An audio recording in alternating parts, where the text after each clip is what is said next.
Good morning. It is Friday, the 6th of February. I'm Maeve McMahon and this is Europe Today, your daily dose of European news and analysis, live here, of course, on Euronews. Coming up, all eyes are on Oman, where high-stakes talks are beginning between Iran and the United States amid ongoing tensions over Iran's nuclear programme and the government's crackdown on protesters. Ahead of the talks, which nearly didn't happen, the White House says President Trump wants a deal that ensures, quote, zero nuclear capability. But if that doesn't happen, he has many other options at his disposal.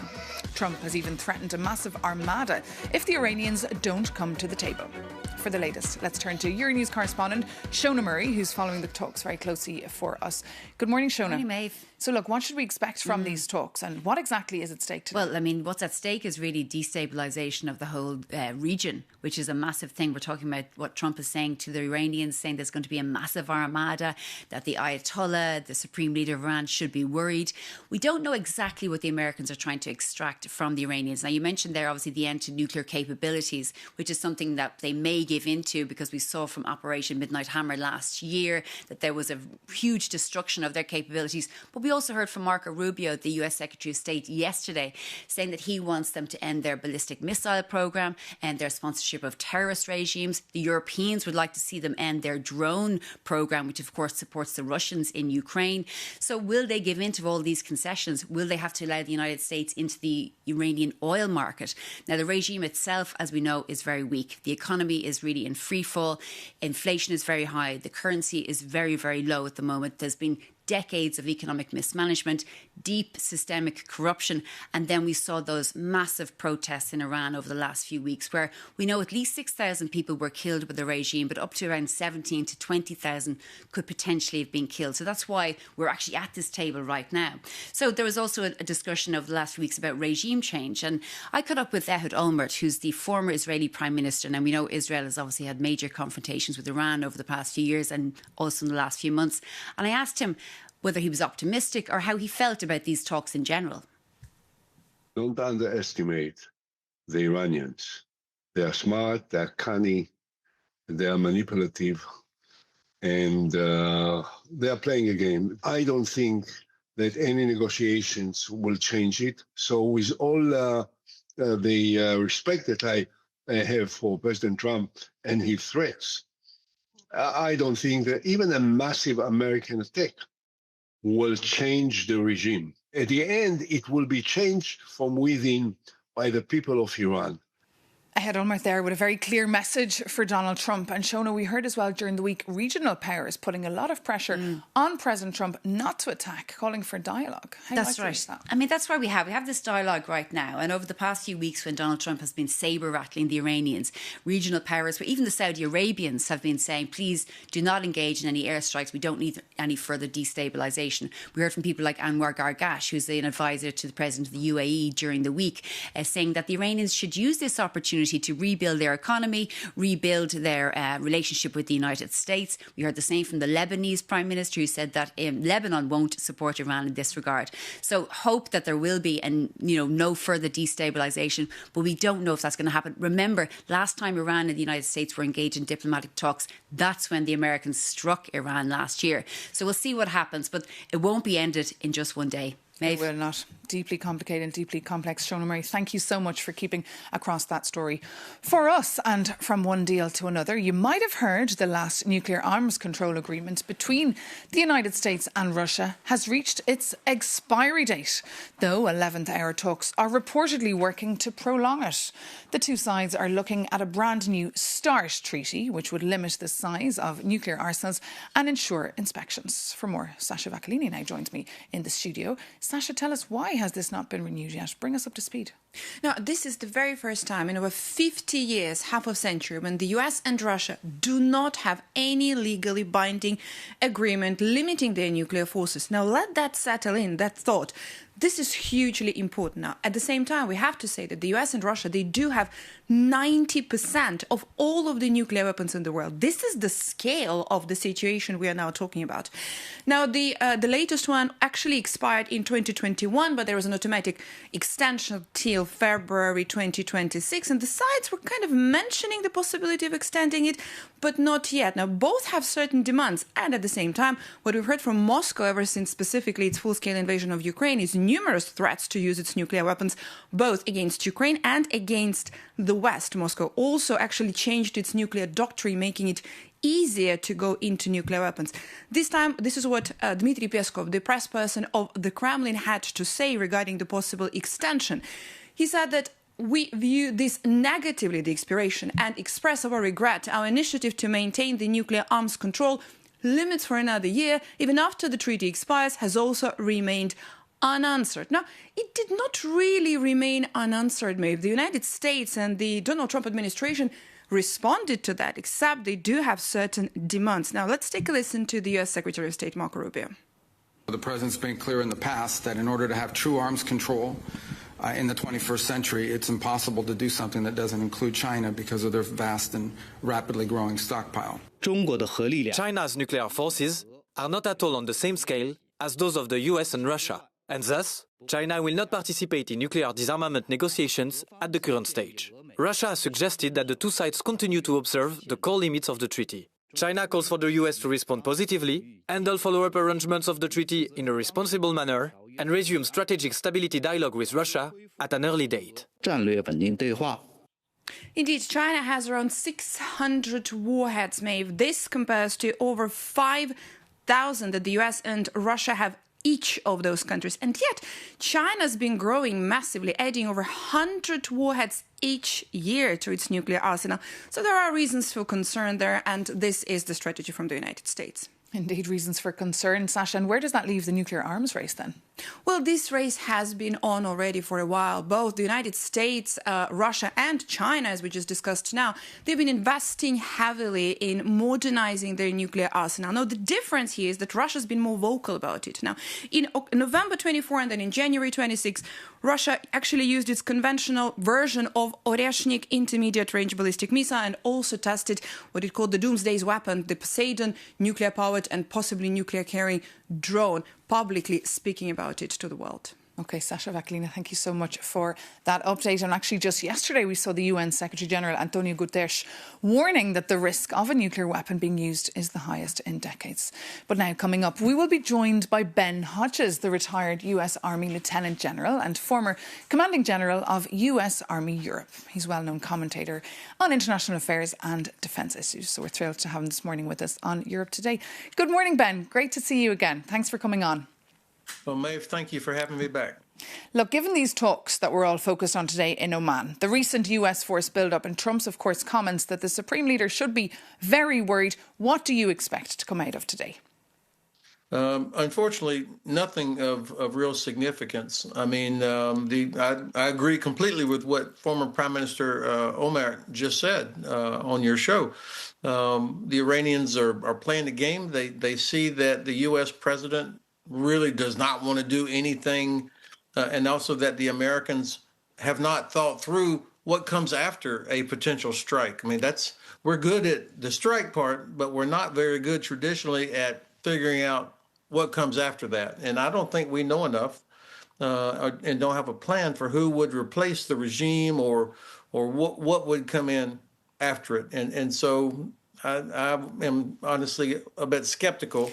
And I have to say, I'm also very unhappy that the president inspired protesters to come out in the street and take over their institutions, and he encouraged people to come out, and then we did zero. So no telling how many thousands of Iranians were killed on the false hope that the U.S. was about to intervene. So you're very pessimistic about today. Do you think these talks, though, could be de-escalatory or a final warning perhaps before Trump's military action?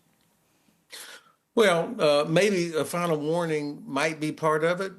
But even if it is a final warning, unless we know what comes next, I don't know that this is a very good idea. Now, certainly the United States and probably some regional allies have built up a lot of capability in the region, but it seems that most of our allies actually are pushing hard against any kind of a strike because obviously they would suffer from some of the Iranian retaliation. And so we're really feeling it now. The United States, even with all of its capability, if you don't have a lot of allies with you to do certain things, it reduces the amount of pressure you can put on adversaries. And our viewers are probably thinking this morning as well, is the world even ready or able for another war? Well, I will tell you this, the president and his administration have not prepared the American people for another war. I mean, he campaigned on no never-ending wars, and in fact, the idea of going into Iran with troops would be in my view, would be a disaster. I mean, you're talking about a very large country, and for what purpose? It's just not clear that that they have thought this all the way through, in my view. And as you heard earlier from Sasha Vakalina on set, there's talks between the Americans and the Russians on a nuclear deal. Do you agree with the statement of Antonio Guterres, what he said yesterday, that the risk now of a nuclear weapon being used is the highest it's been in decades? I think that there's always a risk, but I think it's extremely unlikely because the Russians do not would benefit nothing from using a nuclear weapon. So I don't think it's the highest. I don't know that those kinds of comparisons are useful. The fact is, once again, if all of our allies were with us, putting pressure on Russia, then I think we'd have a better chance of getting back to an agreement. And just on Ukraine, we saw Ukraine and Russia concluding those talks in Abu Dhabi yesterday. Ben, no breakthrough, though, towards ending Europe's most deadly conflict since the Second World War. Do you think they'll ever be able to break this impasse? I don't think so, for two reasons. Number one, the Russians have not changed a bit any of their maximalist demands. I mean, they absolutely are not backing away from anything that they wanted 4 years ago. And on the American side, the administration has never cared about the origin of the conflict. They have only been interested in getting a deal of some sort. And I think that they look at this as a gigantic real estate transaction, that like blocks of apartments in Manhattan versus parts of a sovereign country. And that's why Brussels is worried too. Just briefly, this idea of an EU envoy to talk to Putin, is that a good idea? Well, I think Europe has allowed itself to be sidelined, thinking that somehow the Americans were going to handle it. And it's clear to me that the American approach has been doomed from the beginning. But the American side has no respect for Europe. The Russians have no respect for Europe. So the Europeans have to get their own seat at the table, even if they have to make their own table. OK. Ben Hodges, thank you so much for joining us once again here on Europe Today. Well, now, moving on to another major story that we're watching this week, and it's about social media. Brussels has come out in defence of Spain and a number of other EU countries planning to tighten control over digital platforms. Speaking in Dubai earlier this week, Pedro Sanchez said he would be banning social media usage for under-16s. For more, David Artiles from our Madrid office sent us this update. Good morning from Madrid. As Pedro Sanchez announced, Spain is set to ban social media for everyone under 16. Sanchez has labelled the digital world as a failed state, vowing to rescue minors from a digital Wild West, where he says crimes go unpunished. The plan is bold. The Spanish government will mandate strict age verification and hold tech executives criminally liable for illegal content. They even aim to outlaw the manipulation of algorithms on platforms like Instagram and TikTok. The backlash was instant. Telegram's Pavel Durov warned of total control on the internet, while Elon Musk branded our prime minister as a tyrant. Sanchez, however, is unfazed, dismissing the barking of the tech giants as proof that Spain is on the right track. That was David Artiles there reporting from Madrid for us. And now for the view from the European Parliament, we can actually bring in MEP Alexander Geese from the Green Party. Good morning, Alexander. Lovely to have you with us. Look, this social media ban for under-16s, it's gaining momentum in many EU countries, but we're seeing a huge backlash from big tech. What is your view here? Good morning, and thanks for having me. I think the social media ban for minors is a last resort solution. I'm not a fan in the beginning, but I think it has gone so far, the hate and the violence, the illegal content that is pushed to our kids, that our kids do not choose, but that people like Mark Zuckerberg or Elon Musk choose to give to our kids, that a last resort solution should be something that we need to consider. And we're seeing now many EU countries contemplating bringing in their own legislation. Could we then not kind of see a patchwork across the 27? That is indeed a huge problem. And we did approve the Digital Services Act in the European Union in the past years to avoid exactly that problem. The issue with the Digital Services Act is that for the very large online platforms, such likes of X or the Instagram or TikTok, the European Commission is responsible for enforcement. And the European Commission has not been enforcing this piece of legislation robustly enough. There are consistent threats from the US administration against the European Commission not to enforce that piece of legislation, not to protect our citizens, not to protect our kids. And I think this attitude has to change. The European Commission has to do something against the toxic algorithms, against the hate and the violence, and it needs to protect our kids. And that's why many in the Parliament want to move on with this ban, this social media ban for under 16s. But the big question, of course, is how do you verify the age of a digital user? Is it even feasible?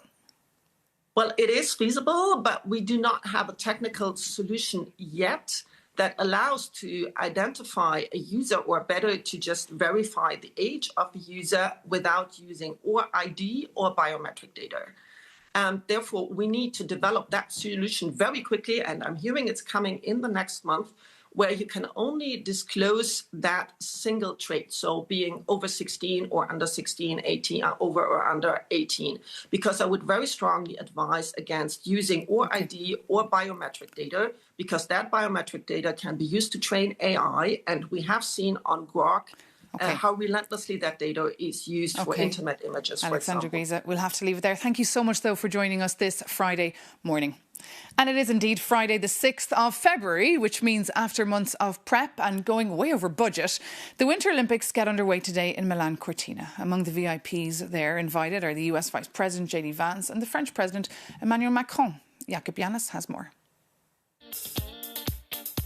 Today, the Winter Olympics return to Europe. The snow cannons are ready, but nature was faster, covering the Italian slopes in the real thing. And the International Olympic Committee promises the emotions will be just as real. So who will be the winner? Early data showed Americans drive over a third of foreign spending, and the bills are huge. Australians average over €2,500 per booking, while the Dutch pay over 1,300. And what about the Italians? Because tickets are quite pricey, it looks like many of them are staying home. But maybe it is easier to watch from the sofa.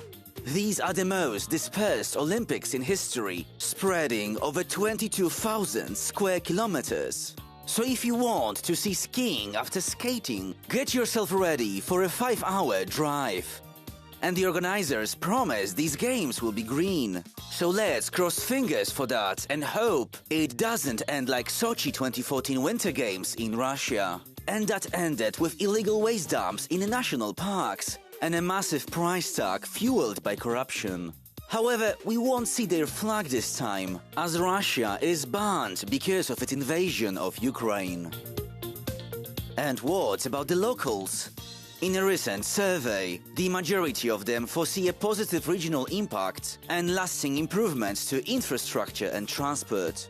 And if they are right, the lasting prize won't be the skiing, but a region finally connected for good. Let's just hope that during this Olympics, the only ice locals have to deal with is the one on the mountains. Jakob Yanis there. And if you are watching the games from your sofa this weekend, enjoy. And if you're watching us this morning from the UK, Ireland, Portugal or Morocco, where serious rainfall has seen many evacuated from their home, please stay safe and stay dry. But this brings this edition of Europe Today to an end. Thank you so much for your company. Take care and see you very soon here on Euronews.